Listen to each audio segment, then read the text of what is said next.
You know, I am so excited to introduce you to one of my heroes tonight, Traci Ruiz with Traci Ruiz Consulting.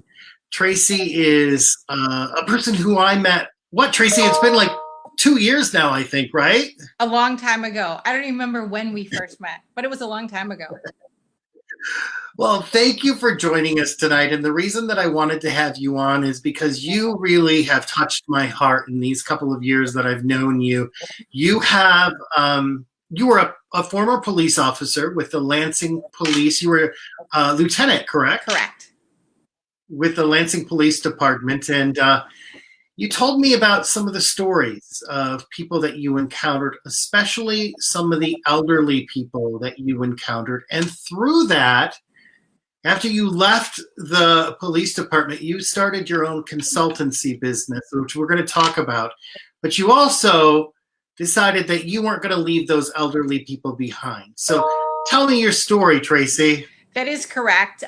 So I patrolled the streets for a long time, and part of the community policing philosophy is that we would get out in our neighborhoods and really know who lives within the neighborhoods. And over time, I got to know some of these seniors that were truly widowed and without children and really looking for a connection, but didn't really know how.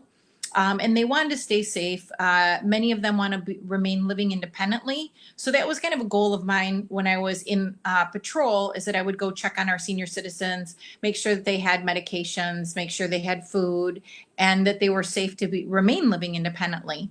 And so many of them feared if they said anything or if they asked for help that they would be placed to nursing homes. And we have good nursing homes in our area, but that's not their first choice. So many of them will say they want to remain living independently. So in talking with them and getting to know them, I gave them my word that I would check up on them. And there are some that I promised that I would never leave them until they left this earth, so to speak, because they were near and dear to my heart. There are many that have touched my heart and truly have no other advocates or options or resources. You were telling me specifically about, I think it was a 95-year-old woman who was actually being evicted from her apartment. And thank God she knew you. She was able to call you and say, Traci, what do I do? Where do I go? Yes, that was one of the sad many cases where I would get contacted and people would say, can you offer any assistance or what can you do to help? This lady got in touch with someone else that knew me.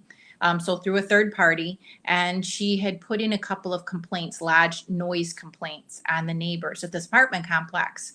And the management considered her difficult because she had put in those couple of police calls where police had to respond for the noise complaint. So all of a sudden she got her eviction notice, and we were able to work with the apartment complex to see about allowing her to live there longer and then getting her a safe place to go. Because obviously if someone was going to evict her for filing complaints like that, noise complaints, who knows what else would happen. Absolutely. And I can't imagine being at that age and being on a limited income and not having any place to go or what to do. So thank heaven for you. So that leads me to COVID-19 and what's happening right now in the world. You know firsthand, there are a lot of senior citizens alone right now. Talk about that a little bit. And what can people do if we're at home and we want to help? Yes, there are many seniors pre-COVID that report being lonely and not having proper resources or meals or food supplies. But their biggest concern is being evicted out of that home or having to go live in an assisted living or nursing home. And since their first choice is to remain living independently, they don't say anything. So pre-COVID, we had these needs. These seniors had several needs.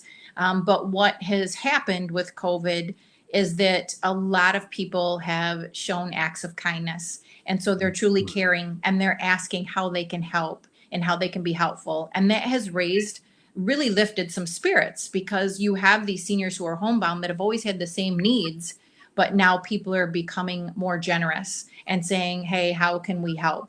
And while we don't want people who are not properly protecting themselves or staying quarantined to then go visit with our senior citizens who are the most vulnerable population, there are other ways that they can help. And we've actually had people deliver food to doorsteps.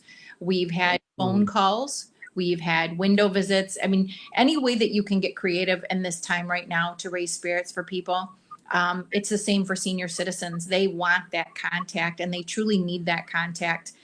One of the gentlemen that I help, he's 95 right now, and he had a couple of falls. So he's now in a nursing home, and he really fought going to a nursing home. But he said to me, as we were talking today, he said it was truly a blessing because during this pandemic, he said, I would have truly been alone. I have macular degeneration where I can't see. Mm. So he said, I'm truly blind. He said, I don't have means to get to the grocery store myself. I don't have children that live within this area. So he said, truly, what would I have done? And he said, but the worst of it all, Trace, do you know what it is? And I said, no, Mr. Bill, what's the worst of it? And he says, the loneliness. The loneliness kills a lot of people. And he says, and that's what would have killed me. He goes, but I'm here in a safe area. We're well protected under quarantine. He goes, I'm fed 3 meals a day, snacks if I want them. And he says, and I have great company. Even though we're practicing social distancing, he said, I still have great company. And he was in great spirits today. It was so nice to hear his voice and the happiness because he said, I'm not one of the many in my home right now. But he said, I do feel sorry for the people that are left behind. Wow, that's incredible. That's so often the elderly are forgotten, and you're bringing them peace and love and connecting them. And so thank you for what you do, Traci. Why do you do it?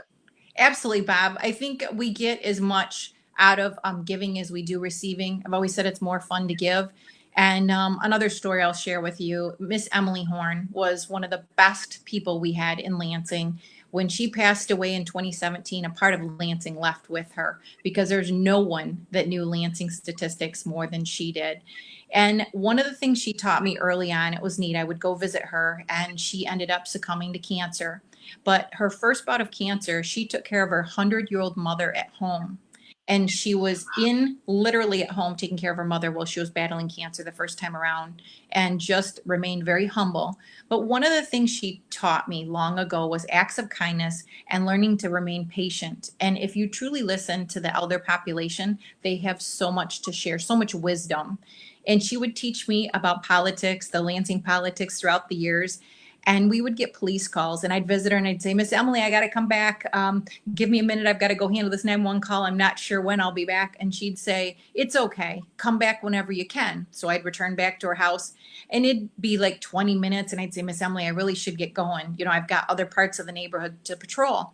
And she would say to me, you are patrolling right now, and that's part of your job. This is community policing. You're at my house. So it was one of those where, by golly, she was going to get her attention no matter how you sliced it. And she taught me a lot along the way. But one of the pieces was really the act of kindness, because Miss Emily devoted her heart and soul to the Lansing community. She was married for a year and a half when her husband was unexpectedly killed in a car accident. And she was widowed with no children and a Lansing school district teacher and an advocate on over 45 boards in Lansing. So really, when you watch people like herself, who she was such an inspiration and such a strong woman, that those are the reasons when I looked at, being a police officer and being able to protect and serve, it was really the service that I was most proud of, and the lessons that I learned from a lot of seniors in our community. I'm so glad you told that story, especially in the day and age that we hear a lot of negative from police. So, Traci, thank you so much for joining us tonight. We appreciate everything that you do, and we'll make sure that we put your information on the screen, TraciRuizConsultants.com. We didn't even get an opportunity to talk to you about your company, but we so appreciate you, Traci. And I think we lost you, but we'll have you back on. Thank you.